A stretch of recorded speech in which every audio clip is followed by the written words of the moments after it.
এরপরে আল্লাহ বললেন গোলাম ওয়া ইন্না লাকুম ফিল আনআমি লাইবরা, প্রাণীকুলের দিকে নজর করে তাকাও, প্রাণীকুলের মধ্যে আমি তোমাদের জন্য নিদর্শন রেখেছি। নুসকিকুম মিম্মা ফি বুতুনিহি, এই প্রাণীকুলের পেট থেকে একটা চমৎকার জিনিস আমি বের করে দেই, এটার নাম হচ্ছে দুধ। এটা কি? দেখেন একই আয়াতের মধ্যে আল্লাহ মধুর কথাও বললেন, আবার দুধের কথাও বললেন। দুধটা কিভাবে হয়, উৎপন্ন হয়, মধু কেমনে হয়, ইঞ্চি ইঞ্চি কথা এই কোরআনের ভেতরে তুলে ধরলেন কে? আল্লাহ বললেন মিম বাইনি ফারসি ওয়া দামিল লাবানা, গোবর আর রক্তের মাঝখান দিয়ে আমি দুধ বের করি। সুবহানাল্লাহ পড়েন। আমরা যাই এই গাভীর ওলান টানা শুরু করি সকালবেলা বিসমিল্লাহ বলে, কিন্তু কেমনে যেটা আসে ওইদিকে নজর নাই, ডাকাত বিসমিল্লাহ বলে শুরু করে না, দুধ খাই আলহামদুলিল্লাহ পড়ে না, আছে না নাই? আল্লাহ বলেন মেকানিজমটা শোনো কেমনে আমি খাওয়াই। আল্লাহ বললেন মিমবাইনি ফারসি ওয়া দামিল লাবানা, গোবর আর রক্তের মাঝখান দিয়ে আমি দুধ বের করে দেই। সুবহানাল্লাহ। গরু যে ঘাস খায় এই ঘাস থেকে রক্ত হয় আর গরুর গোবর হয়। পেটের একদিকে থাকে গোবর, আরেক দিকে থাকে রক্ত। রক্ত দুর্গন্ধ, গোবরও দুর্গন্ধ। রক্তও নাপাক, গোবরও নাপাক, এই দুই নাপাক আর দুর্গন্ধের মাঝখান দিয়ে সুগন্ধযুক্ত দুধ বের করে দেয় কে? আল্লাহ বললেন মিমবাইনি ফারসি ওয়া দামিল লাবানা, গরু যে খাবারগুলো খায় ওই খাবারের এক পাশ দিয়ে গোবর হয়ে যায় আর এক পাশ দিয়ে রক্ত হয়ে যায়, মাঝখান দিয়ে দুধ বের করে দেয় কে? What a amazing mechanism of discharging milk from animal's body. What a amazing mechanism. একদিক দিয়ে গোবর দুর্গন্ধ, আরেক দিক দিয়ে ঘাস খাওয়ার কারণে রক্ত হয়, মাঝখান দিয়ে দুধ বের হয়ে যায়। সুবহানাল্লাহ।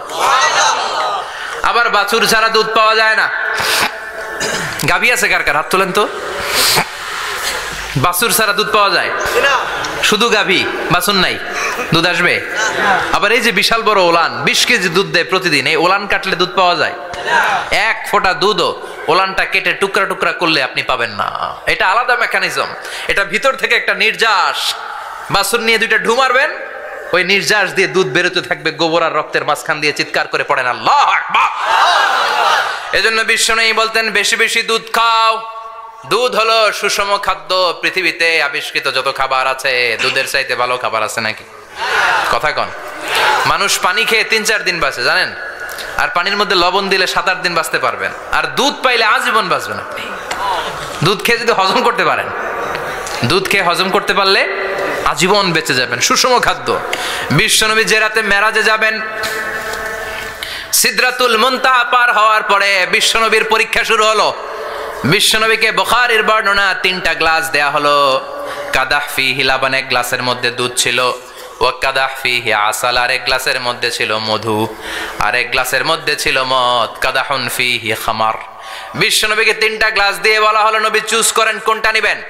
এক গ্লাসে মধু, আরেক গ্লাসে দুধ, আরেক গ্লাসের মধ্যে বিশ্বনবীকে দেয়া হলো মদ। বিশ্বনবী বললেন যে এই গ্লাসের ভেতরে দুধ আছে আমি ওই পেয়ালাটা নিলাম।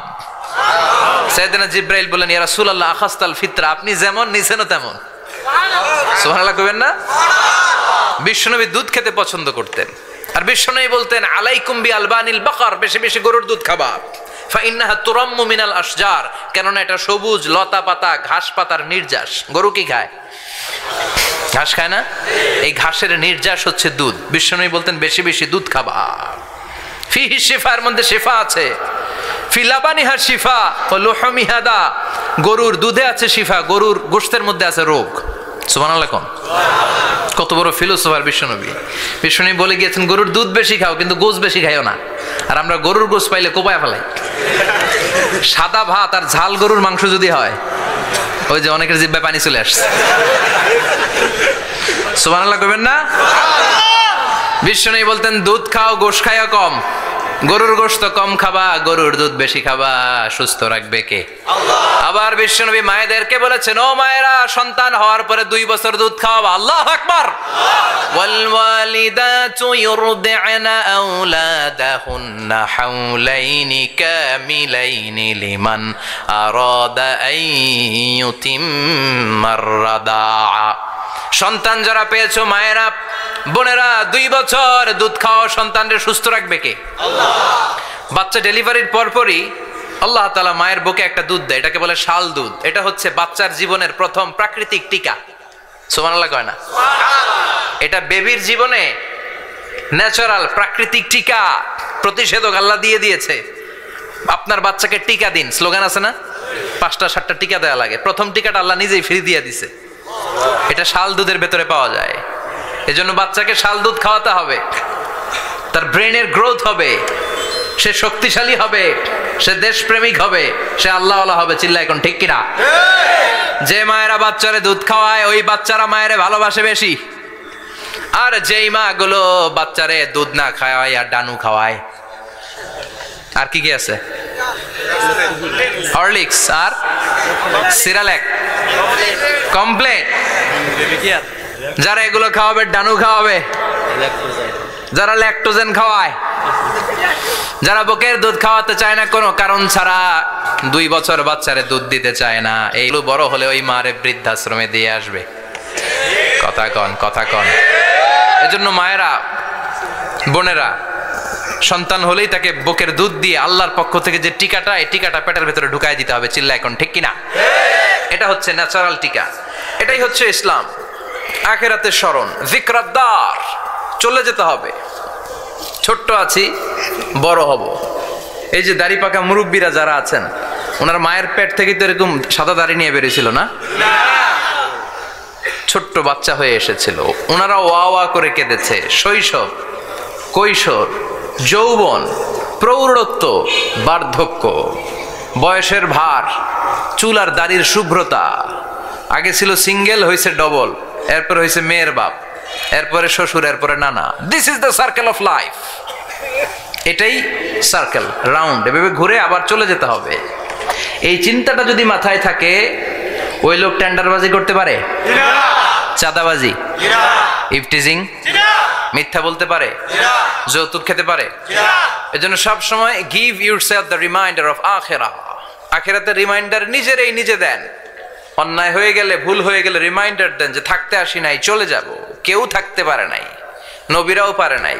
যে মালাকুল মাউত রুহু কবজ করে, ওই ফেরেশতা থাকতে পারছে? চলে গেছে। আমাদেরকে চলে যেতে হবে। আল্লাহ বুঝার তৌফিক দাও। তো উনি এগুলো নিয়ে দেখলাম কথা বলছিল, চমৎকার বলছিল। এরকম ভালো আলেমদের দাওয়াত দেওয়া উচিত, যারা কিচ্ছা কাহিনী না বলে কনস্ট্রাকটিভ কথা বলে, কিছু শিখে যাওয়া যায়, জেনে যাওয়া যায়। পুঁজির বোঝাটা হালকা না, ভারী করা যায়, ঠিক কিনা? আল্লাহ আমাদেরকে তৌফিক দান করুক, উনি যা বললেন আমরা যেন আমল করতে পারি। আরো অনেকে কথা বলেছেন, যারাই বলেছেন নিঃসন্দেহে কোরআন থেকে বলেছেন। আমরা চাই এই কোরআনের কথা ছড়িয়ে পড়ুক শহর, গ্রাম, বন্দর, বিশ্বের আনাচে কানাচে, সব জায়গায়। রাজি আছেন তো? কোরআন দিয়ে দেশ চলুক আমরা চাই না? কোরআন দিয়ে সমাজ চলুক আমরা চাই না? কোরআনের ভেতরে সব সমস্যার সমাধান দিয়েছে কে? সমাধান চাও যদি জীবনে মরণে, ফিরে যাও খুঁজে নাও, চোখ রাখো কোরআনে। পড়েন সবাই, সমাধান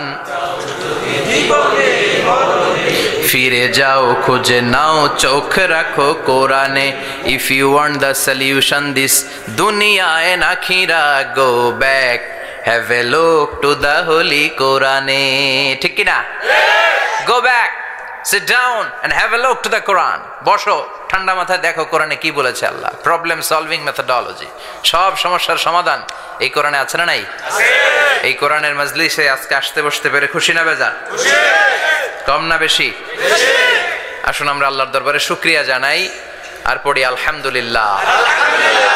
প্রাণটা খুলে পড়েন আলহামদুলিল্লাহ। আল্লাহর একটা ডাক দেন, বলেন ইয়া আল্লাহ। আরো জোরে পড়েন ইয়া আল্লাহ। আল্লাহ তুমি কবুল করো। আমরা সরাসরি এই বইটা থেকে এখন কথা শুনবো। এই দেখেন, পৃথিবীর কোনো বইয়ে এত ময়লা থাকে না যত ময়লা থাকে কোরআনে। কারণ সমাধান দিবে তো, এজন্য ময়লা টয়লা নিয়ে সব সমাধান করে ফেলবে কোরআন। যত জায়গায় তাফসির করতে যাই ধুলাবালি মিশে থাকে। Quran for not your bookshelf, Quran is for yourself. কোরআন আপনার বুক সেলফের জন্য না, কোরআন আপনার জন্য।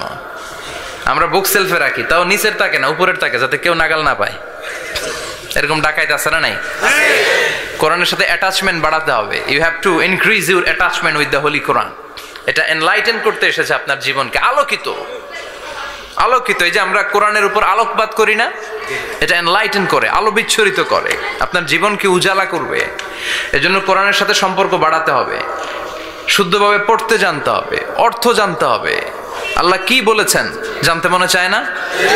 আসুন আমরা জানার চেষ্টা করি। আল্লাহ তুমি তৌফিক দাও, পড়েন আমিন। আমি আপনাদের খেদমতে সূরা ইয়াসিন থেকে তেলাওয়াত করছি, টের পাইছেন? ইয়াসিন মুখস্থ আছে কার কার?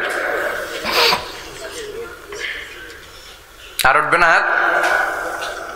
মাশাআল্লাহ। অর্ধেক মুখস্থ আছে কার দেখি? আচ্ছা, প্রথম 5 আয়াত মুখস্থ আছে কার? আচ্ছা, এই সূরার নাম আজকে প্রথম শুনছেন কে কে? হাত তোলেন।